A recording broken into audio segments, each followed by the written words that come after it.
તો નમસ્કાર મિત્રો, હું અક્ષય દુધાત ફરી એકવાર આપ સૌનું અક્ષય એજ્યુકેશનની અંદર હાર્દિક સ્વાગત કરું છું.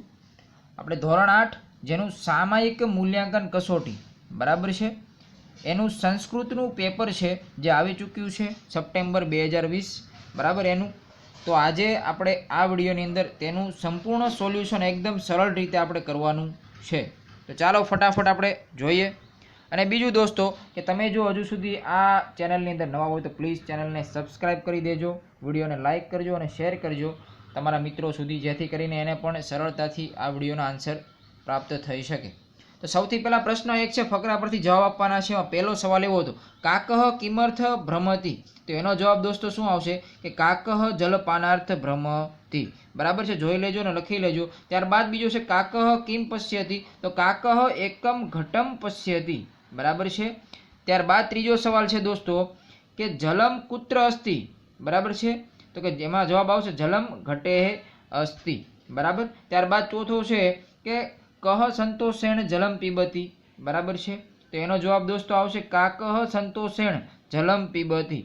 ત્યારબાદ પાંચમો સવાલ છે શીતકાલ શબ્દ, તો એનો વિરુદ્ધાર્થી શબ્દ લખવાનો. તો એનો શબ્દનો વિરુદ્ધાર્થી આવશે કે ગ્રીષ્મકાલ. બરાબર છે.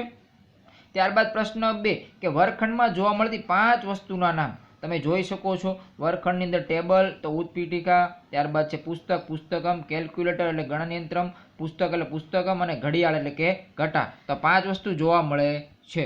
ત્યારબાદ આગળ જઈએ કે ઉદાહરણ મુજબ આપણે વાક્ય બનાવવાનું હતું. એમાં સૌથી પહેલું ઉદાહરણ એવું આપેલું હતું કે અહમ જલમ પીબામી.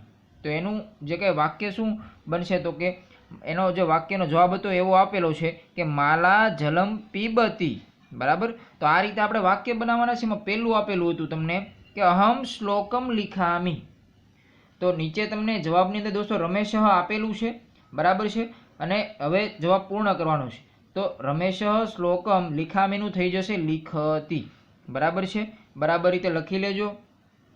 હવે બીજો સવાલ છે અહમ નૃત્યામી. તો એનું શું આવશે દોસ્તો નૃત્યામીનું આવશે નૃત્યતી. બરાબર છે. ત્યારબાદ ત્રીજો છે કે વૃક્ષ ફલમ. ટૂંકમાં જે આ છે એનું વાક્ય બનાવવાનું છે, વૃક્ષ અને ફલમ. તેનું વાક્ય એવું બનશે કે વૃક્ષસ્ય ફલમ અસ્તિ. એક ઉદાહરણ પણ ઉપર આપેલું છે, જોઈને તમારે બનાવવાનું છે. ત્યારબાદ છે નરેશ અને ઉપનેત્રમ. તો એનું વાક્ય બનશે દોસ્તો કે નરેશસ્ય ઉપનેત્રમ અસ્તિ. બરાબર છે.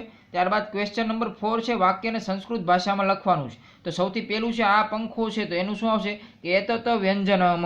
ત્યારબાદ છે બીજું કે હું વિદ્યાર્થી છું. તો એનું શું આવશે કે અહમ છાત્રમ અસ્મિ. બરાબર. અહમ એટલે હું, છાત્રમ એટલે વિદ્યાર્થી અને અસ્મિ એટલે છું. ત્યારબાદ ત્રીજું છે હું વાંચું છું. તો હું એટલે અહમ, વાંચું છું એટલે પઢામી કે અહમ પઢામી. ચોથું છે આ ગીતા છે, તો કે એસા ગીતા. બરાબર છે, એ આવશે એસા એટલે આ અને ગીતા છે તો ગીતા. ત્યારબાદ છે તે હાથી છે, તો સહ ગજ અસ્તિ એવું આવશે. બરાબર છે. હજી એકવાર દોસ્તો તમે જો ચેનલમાં નવા હોય તો પ્લીઝ ચેનલને સબસ્ક્રાઈબ કરવાનું ભૂલતા નહીં. બરાબર છે, અને વિડીયો છે તમારા મિત્રો સુધી શેર કરજો.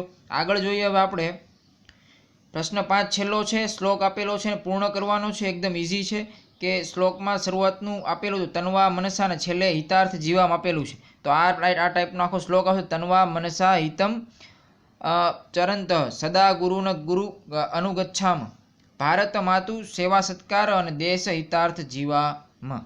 બરાબર છે. તો આખો શ્લોક છે. બરાબર છે, લખી લેજો તમારી નોટબુકમાં. અને જો વિડીયો આપણે આ સાથે એન્ડ કરીએ છીએ. બરાબર છે, ધ એન્ડ. જો વિડીયો પસંદ આવ્યો હોય તો દોસ્તો પ્લીઝ ચેનલને લાઇક કરવાનું ભૂલતા નહીં, શેર કરવાનું ભૂલતા નહીં, તમારા મિત્રોને શેર કરજો અને સબસ્ક્રાઈબ કરવાનું પણ ભૂલતા નહીં. ચાલો, થેન્ક યુ. જય હિન્દ, જય ભારત.